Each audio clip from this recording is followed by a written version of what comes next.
ఎప్పుడైనా police welfare మీద దృష్టి పెట్టి పోలీస్ వెల్ఫేర్ గురించి మొట్టమొదటిగా ఆలోచించే గవర్నమెంట్ ఎన్డీఏ గవర్నమెంట్ అధ్యక్ష. ముఖ్యంగా ఇక్కడ విషయం ఏంటంటే అధ్యక్ష, ఇందాక గౌరవ సభ్యులు చెప్పారు అధ్యక్ష, యాక్చువల్ గా డిఎస్పీ పదోన్నతులు ఇవ్వకపోవడానికి ఒక నిర్దిష్ట కారణాలు అధ్యక్ష.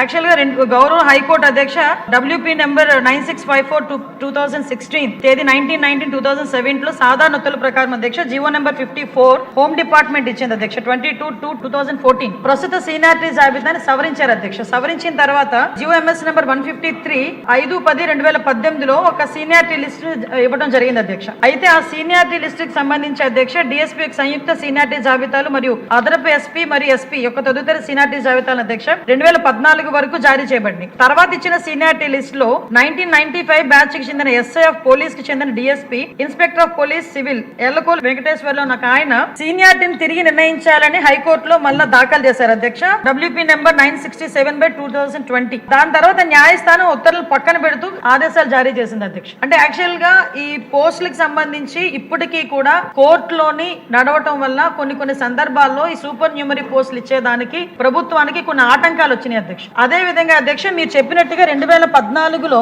సుమారుగా 169 సూపర్ న్యూమరీ పోస్టులు కూడా ఇచ్చారు అధ్యక్ష. నేను కాదని చెప్పట్లేదు అధ్యక్ష. ఏదైతే సీనియారిటీ లిస్ట్ ని పక్కన పెట్టమని మన హైకోర్టు చెప్పిన తర్వాత అధ్యక్ష కొంతమంది డిఎస్పీలుగా ప్రమోట్ అయిన వాళ్ళు మళ్ళా ఒక 20 మంది బ్యాక్ వచ్చి సిఐలుగా పనిచేసే పరిస్థితులు కూడా వచ్చినాయి అధ్యక్ష. ఆ టైంలో ఈ సూపర్ న్యూమరీ పోస్టులకి మనం ఆ రోజు ప్రమోషన్స్ ఇచ్చి వాళ్ళని సస్టైన్ చేయడం జరిగింది అధ్యక్ష. ఎప్పుడైతే ఫర్ ఎగ్జాంపుల్ సూపర్ న్యూమరీ పోస్టులు కనుక డిఎస్పీలకి మన పదోన్నతులకి కల్పించినప్పుడు కొన్ని సిఐ పోస్టులు సప్రెస్ అవుతాయి అధ్యక్ష. సిఐ పోస్టులు సప్రెస్ అయిన తర్వాత మళ్ళీ SI సిఐల్ గా ప్రమోషన్ అయ్యేటప్పుడు మళ్ళా వాళ్ళకు కొన్ని ఇబ్బందులు ఎదుర్కొంటారు అధ్యక్ష. ఇదంతా ఒక లింక్డ్ ప్రొసీజర్ అధ్యక్ష. ఇక్కడ లాస్ట్ ఎప్పుడైతే మన కోర్టులోని ఇది నిలిపివేయమని చెప్పారో అక్కడ నుంచి ఈ ప్రాబ్లం అనేది స్టార్ట్ అయింది. నెక్స్ట్ మీకు కూడా ఒక విషయం చెప్పాలి అధ్యక్ష, ఏదైతే ఇది రేంజ్ వైజ్ కూడా ఉంటుంది అధ్యక్ష. అంటే రేంజ్ వైజ్ లో కొన్ని రేంజెస్ లో కొంతమంది కొంచెం ఫాస్ట్ గా చేస్తారు, కొంతమంది రేంజ్ లో కొంచెం స్లోగా జరుగుతాయి అధ్యక్ష. ఈ రేంజ్ వైజ్ ఇప్పుడు డిఎస్పీలు ప్రమోషన్ ఇచ్చిన తర్వాత డెఫినెట్ గా ఇంతకు ముందు మనం 2 రాష్ట్రాల్లో తెలుగు వాళ్ళు ఎలా అయితే కొంచెం విభజింపబడ్డారో ఈ ప్రమోషన్ దగ్గరకు వచ్చేసరికి ఆ టెక్నికల్ ఇష్యూ కూడా వస్తుంది అధ్యక్ష. రేంజ్ల వారీగా కూడా కొంతమంది డిపార్ట్మెంట్ వాళ్ళు